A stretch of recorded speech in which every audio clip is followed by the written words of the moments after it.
Okay, hi guys. हामी चाहिँ आज केही काम नपाएर लाइक इट्स लकडाउन अहिले केही काम नपाएर आज चाहिँ हामीले लकडाउनलाई हल्का प्रोडक्टिभ बनाउन होइन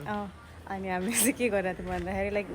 एकदम धेरै रिसर्च गरेर and then we are trying to make hair pack होइन कपाल तर पहिला पनि युज गरे हो पहिला राम्रो भएको थियो कपाल अनि अहिले फेरि हियर प्याक युज गर्न लागेको आज हामीले हियर प्याक लगाउँछौँ घरभित्र अब हाम्रो हुन्छ नि के हर्ब्सहरू छ के सामान प्लान्ट्सहरूबाट हामीले चाहिँ आज हेयर प्याक बनाउँछौँ होइन सो लेट्स सी के कुन प्लान्टहरू युज गर्छौँ हामीले ल हेर्दै जानु होला ओके सुरुमा यो चाहिँ एलोभेरा हो सुरुमा will need aloe vera so baby aloe vera काट्दौ न उयो तलपट्टिको काट्दौ यस एलोभेरा होइन दिस एलोभेरा अब चाहिँ हामी यहाँ हिबिस्कस प्लान्ट भन्छ जसलाई चाहिँ हामीले नेपालीमा घन्टी फुल भन्छौँ यो धेरैको घरमा रातो हुन्छ सकेसम्म रातो युज गर्नु हामीले चाहिँ पिङ्कमा युज गरिरहेको छौँ लुक्स लाइक दिस ओके यसरी हामीले टिप्छौँ होइन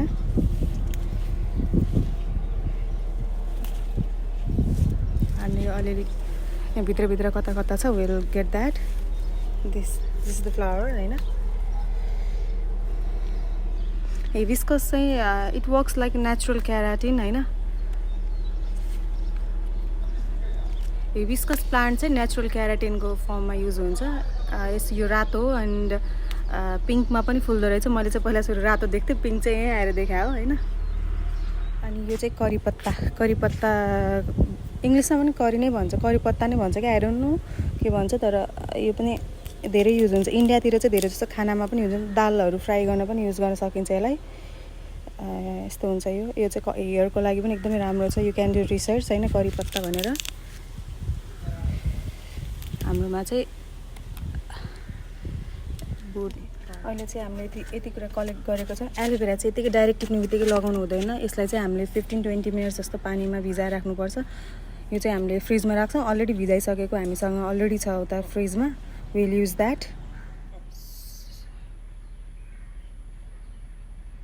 ओके हामीलाई चाहिँ दही एलोभेरा अन्डा दिस इज फ्ल्याक्स सीड अनि यो त्यो चामलको माड निकालेको पानी एन्ड यो करिपत्ता हिबिस्कस प्लान्ट लिएको छौँ and we need to add कागती हामीसँग अहिले छैन एन्ड 1 चम्चा घिउ युज गर्दा पनि हुन्छ तेल या घिउ युज गर्दा पनि हुन्छ तर हामीले चाहिँ युज नगर्न लागेको किनभने यो चाहिँ हामीले लाइक आफ्टर हियर वासवाला प्याक बनाउन लागेको होइन यो लगाएपछि डाइरेक्ट वास गर्न मिल्ने खालको अदरवाइज अयल घिउ भयो भने चाहिँ च्यापच्याप बसेर आउने भएर चाहिँ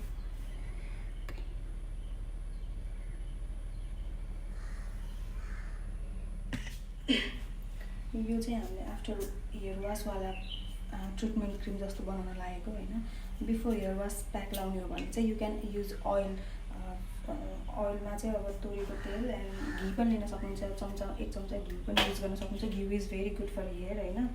घिउले चाहिँ एकदमै ग्लोई दिन्छ हामीले चाहिँ बिफोर वासको लागि युज गर्दाखेरि चाहिँ हामीले पनि घिउ र तेल लगाउँछौँ होइन यही प्याक पनि हामीले बनाइराखेको प्याकलाई पनि बिफोर वास लगाउनु हो भने चाहिँ हामीले यसमा पछि गएर पनि अइल या घी एड गर्न सकिन्छ होइन यसलाई चाहिँ हामीले सबै मिक्सरमा ग्राइन्ड गर्ने हो सबै यो एलोभेरालाई पनि एलोभेरा यो सबै मिक्सरमा फिटेर फ्रिजमा राख्छौँ हामीले चाहिँ अलि 2-3 चोटिको लागि मात्र बनाउँछौँ धेरै टाइमको लागि बनाउँदैनौँ and our hair pack is ready यस्तो हुन्छ एकदम थिक लेयर हुन्छ यो उसले एलोभेराले गर्दाखेरि थिक नै हुन्छ एलोभेरा फ्ल्याक्स सिल्कको जेल जस्तोले थिकै हुन्छ यो चाहिँ अब फ्रिजमा स्टोर गरे पनि हुन्छ नत्र भने यत्तिकै राखेर युज गर्दा पनि हुन्छ हाम्रो त 1 विक पनि हाम्रो 2 वासमा जस्तोमा सिद्धिन्छ यो त्यही भएर हामीले बाहिर राखे पनि केही फरक पर्दैन so our DIY hair mask is ready hair treatment cream भनौँ होइन